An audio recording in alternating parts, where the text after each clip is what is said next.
Morning. নতুন একটা ভিডিওতে তোমাদের সবাইকে স্বাগত। আশা করি সবাই খুব ভালো আছো, আমরাও ভালো আছি। এখন বাজে হচ্ছে 8:30। তো এখন থেকে নতুন একটা ভিডিও শুরু করলাম, ব্লগ শুরু করলাম। তো ইদানিং অনেক দিন ধরে এই চিন্তাভাবনা নিচ্ছি যে রাতে তাড়াতাড়ি ঘুমাবো, সকাল সকাল উঠবো, উঠে যেটুকু কাজ করার করব, করে টোরে জিমে যাব, জিম থেকে এসে মেয়ের টিফিন করব, মেয়েকে নিয়ে স্কুল যাব। যেদিন থেকে মেয়ের স্কুল খোলা শুরু হয়েছে ট্রেন থেকে চিন্তাভাবনা করছি। তারপর তো অনলাইন ক্লাস হয়ে গেল, যা গেল।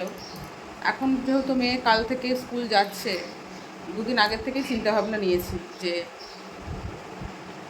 তাড়াতাড়ি রাতে ঘুমাবো, তাড়াতাড়ি উঠবো। কিন্তু আমি পারছি না বন্ধুরা। ফোন দেখতে গেলে ফোন দেখেই যাচ্ছি। ঘুমাচ্ছি 1-1:30টার সময়, সকালে উঠতে ইচ্ছে করছে না। এদিকে আমার সমস্ত কিছু লেট হয়ে যাচ্ছে, জিমেও যেতে পারছি না, জিমটাও কামাই হচ্ছে। তো মেয়ে তো সকালবেলায় উঠে টিউশন গেছে, তারপর আবার আমি শুয়ে আছি। উঠে তাড়াতাড়ি করে কাজগুলো কমপ্লিট করব, সেটা করতে ইচ্ছে করছে না। একটা বলে না, ঘুম কমপ্লিট না হলে সারাদিন একদম বাজে যায়। ঠিক আছে, চলো মেয়ের আলু ভাজাটা কেটে কুটে বসাই, তারপর দেখা যাক কতটা কি তাড়াহুড়ো করে করতে পারি। ওকে, চলো টাটা, বাই বাই। মেয়ের সব কিছু হচ্ছে লাস্ট মুহূর্তে এসে মনে পড়ে যে মা এটা করতে হবে, মা এটা করতে হবে, মা ওটা করতে হবে, লাস্ট। তা এখন এখন এই প্রজেক্টটা আজকে জমা নেবে, তো ফ্রন্ট পেজে ডিজাইন করতে হবে, সেটা এখন ওর মনে পড়েছে। বুঝতে পেরেছো? এখন আমাকে সেটা করে দিতে হবে। তো এই যে আমার রাজকন্যা, গুড মর্নিং বলো। তুমি যাও, আমি করে দিয়েছি, তুমি স্নান করতে যাও। ভাজা হচ্ছে, ওর ডিম টোস্ট করবো। দে, এটা লাগিয়ে ফেলেছিস, আমি এখন কী করে এটা দাগ বর্ডার দিতে হবে না? দিতে হবে না বর্ডার? কি করবো আমাকে বল, কিরকম? যা খুশি মানে পদ্ম ফুলেকে দেবো, পদ্ম ফুলেকে দিই, তোকে দিই, কিছু লিখতে হবে না? স্কেচ পেন দিচ্ছিস, এর মধ্যে দিলে একটু কভার করে এর মধ্যে লেগে যাবে না? তো করতে হবে না, ছেড়ে দে। নিজের কোনো গর্জ নেই পড়াশোনায়, লাস্ট মুহূর্তে এসে তোমার মনে পড়ে না এটা করতে হবে ওটা করতে হবে। এতদিন কি করেছিস?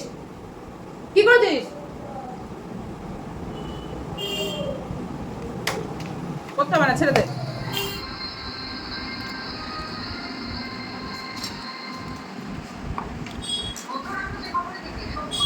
এখানে মেয়ের স্কুলের ডিম টোস্ট টিফিন রেডি, আর এখানে হচ্ছে হাজব্যান্ডের জন্য করছি।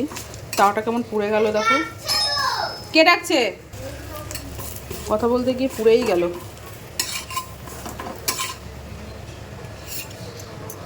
টাটা। রীতিমতো ঝড় গেল আমার ওপর দিয়ে, ঝড়। ওকে রেডি করাতে করাতে আমি বিছানার এই যে সমস্ত কিছু ওই ঘরে রেখে দিলাম। ওই ঘরে জামা কাপড়গুলো সব ঠিকঠাক মতো গুছিয়ে রাখলাম। এখন এই ঘরে বালিশ টালিশ সব ওই ঘরে রেখেছি। আগে ঘরের বিছানা চেঞ্জ করব, তারপর যাব হচ্ছে রান্নাঘরে। রান্না এখন পুরোপুরি স্টপ আছে। আমার একদম ভালো লাগছে না, রীতিমতো কী বলো তো, শ্বাসকষ্টর মতো উঠে গেছে। তো আমার বরকে বললাম তুমি প্লিজ একটু দিয়ে আসো। এই তাড়াহুড়োর মধ্যে আমি যদি এখন রেডি হয়ে রোদের মধ্যে যাই না, আমার রীতিমতো মাথা ঘুরি মনে আমি পড়ে যাবো। তার মধ্যে মেয়ের বইয়ের ব্যাগ তো না, যেন মনে হচ্ছে না 5 থেকে 10 কেজি ওজন। এই কাঁধে করে নিয়ে গিয়ে আমি পুরো পুষ্পা হয়ে যায়, এরকম পুরো বেঁকে যায়। দেখো কাগজগুলো টুকরো কী করেছে, পুরো ঘর আমার ছড়ানো। কোথার থেকে কী পরিষ্কার করবো আমি কিচ্ছু বুঝতে পারছি না, কিচ্ছু না। তো আগে আমি বিছনার চাদরটা চেঞ্জ করে এই ঘর তো সকালে মোছা হয়েছে, ঘর আগে পরিষ্কার পরিচ্ছন্ন করব, তারপর যাব হচ্ছে রান্নাঘরে।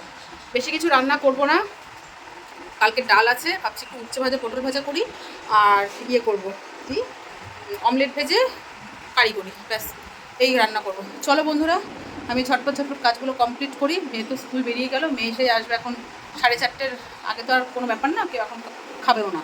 আর বড় বেরিয়ে যাবে অফিসে, মেয়েকে দিয়ে ওখান থেকে অফিস চলে যাবে। এখন বাড়িতে আমি একা, রান্নার কোনো চাপ নেই, আস্তে আস্তে করি, খেতে খেতে সেই ঠিক আছে। তো চলো, এখন বাজে হচ্ছে 1:10। অনেকক্ষণ আগেই বিছানা টিছানা সব গোছানো হয়ে গেছে, কিন্তু ঘরটা ঝাড় দিতে পারিনি। তো এই যে এসি সমস্ত কিছু মোছামুছি করেছি, কিন্তু ঘর ঝাড়িনি, কিন্তু আমাবস্যা যেহেতু ঘরটা ঝাড়িনি। বেডশিটটা চেঞ্জ করলাম, আর এদিকে টেবিলটাও পরিষ্কার করলাম। রান্না বান্না হয়ে গেছে।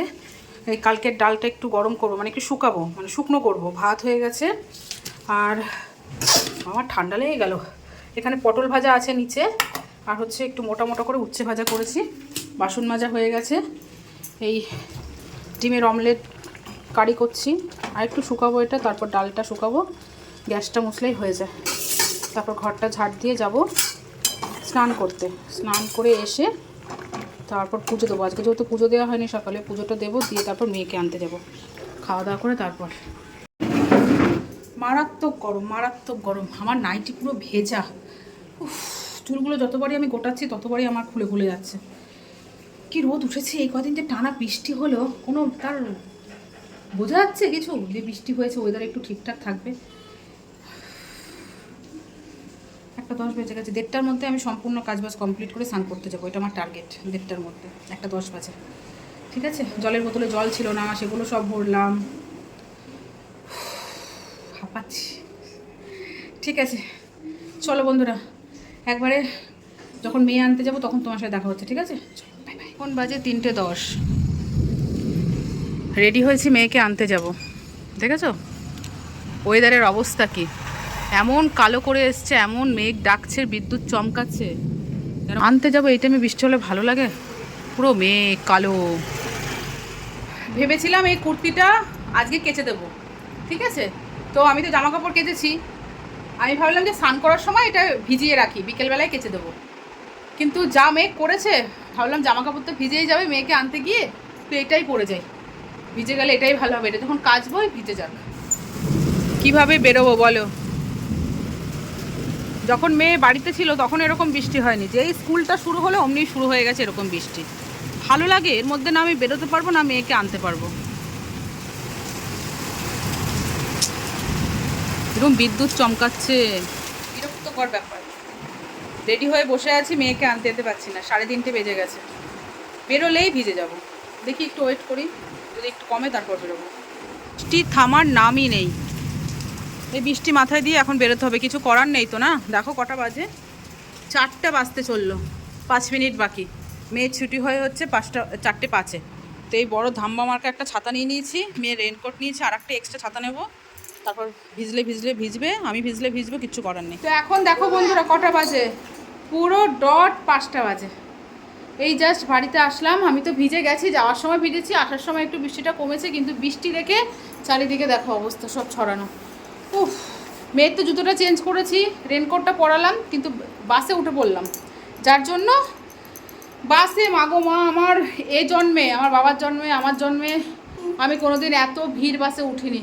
এই বৃষ্টি পড়ছে বলে সবাই ধরো বাসেই উঠছে, আর আমার মাথা এখন প্রচণ্ড পরিমাণে যন্ত্রণা করছে, প্রচণ্ড পরিমাণে, মানে আমি কথা বলতে পারছি না। তো এত গরম, তার মধ্যে সব জানলাগুলো বন্ধ বাসের, আমার এত কষ্ট হচ্ছিলো, সাফোকেশন হচ্ছিল না। তার মধ্যে ভারী ব্যাগটা আমার পিঠে, তার মধ্যে হ্যান্ডেল ধরতে পারছি না, হাতের মনে হচ্ছে কবজা যেন সব খুলে যাবে এরকম। তার মধ্যে আমার মেয়েটা আবার রেনকোট পরেছে ওই গরমের মধ্যে, খোল তাড়াতাড়ি, ওই বাসের মধ্যে ওকে খোলা করিয়েছি। তারপর একদিকে ভালো, ওই বাসের মধ্যে আমাকে একজন বলছে তুমি ইউটিউব করো না, আমি বলছি হ্যাঁ, তোমাকে আমি ইউটিউবে দেখেছি। আমার মেয়েকে দেখো কি দিয়েছে, একজন সাবস্ক্রাইবার এসে ওকে গিফট দিয়ে গেছে, আবার সেই গিফট আবার ওর ক্লাসের বন্ধুরা সব নিয়ে নিয়ে অর্ধেক পুরো নেওয়া হয়ে গেছে। তাহলে দেখা কি গিফট দিয়েছে। কি নাম ছিল বন্ধুটার? হ্যাঁ, অহনা পাল। অহনা রয়। অহনা রয়। এবার তোর নাম্বার নিয়েছে? হ্যাঁ। ফোন করবে তোকে? তোমার নাম্বার নিয়েছে। আচ্ছা ঠিক আছে বাবা, হাতটা ব্যথা হয়ে গেছে গো আমার বন্ধুরা। আচ্ছা না, তো এই দেখো এটার মধ্যে গিফট দিয়েছে, দেখা বাবা কি গিফট দিয়েছে, কি কি দিয়েছে। ওকে নাকি কালকেই বলেছে তোমাকে আমি দেবো, মানে আগে ওকে দেখেছে, ওর টার্গেট নিয়ে গেছে যে ওকে গিফট দেবে।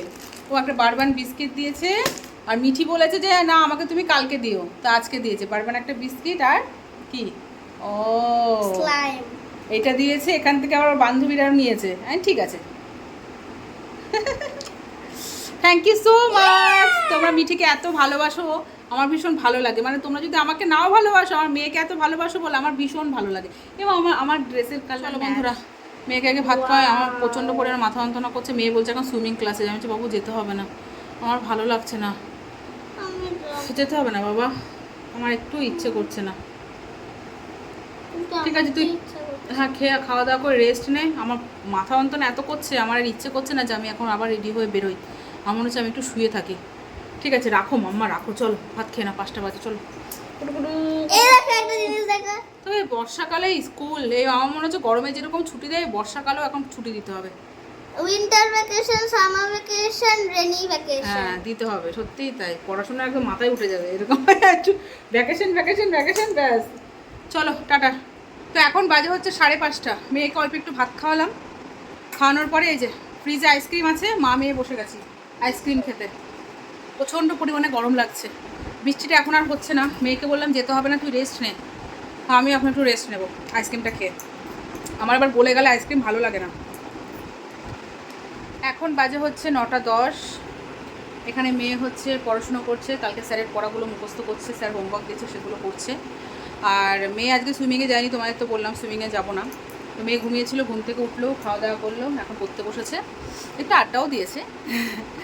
আর এখন হচ্ছে আমি সমস্ত বাসন টাসন গ্যাস ট্যাস মোছামুছি করে ভাত বসালাম। রাতে খাবো কালকের ভাত, সেগুলো সব রান্না করবো। কারণ কালকে হচ্ছে দশহরা, মানে কাল থেকে শুরু হচ্ছে, মানে সেই কী বলে না, পঞ্চমী এগুলো। আমি অত শত জানি না, আমার শাশুড়ি মা ফোন করে বলে, আমি সেটা পালন করি। তো সেই ভাত রান্না করে রাখতে হবে, কালকে পান্তা ভাত খাবো। তার রান্না বসালাম আলু সেদ্ধ দিয়ে, রাতে শুধু ভাত খাবো। যেহেতু রান্না করেছিলাম অল্প অল্প, সেগুলো সব দুপুরে শেষ হয়ে গেছে। আর এখন হচ্ছে কালকের জন্য হচ্ছে আলু ভাজা করব। ও বেগুন ভাজা খাবি নাকি ভাতের সাথে, নাকি আলু ভাজা হলেই হবে? ঠিক আছে, আলু ভাজা করব আর ভাত করব, ঠিক আছে। আর কালকে তরকারি করা যাবে, সেদ্ধ তরকারি। উঠে বস। দাঁড়াও।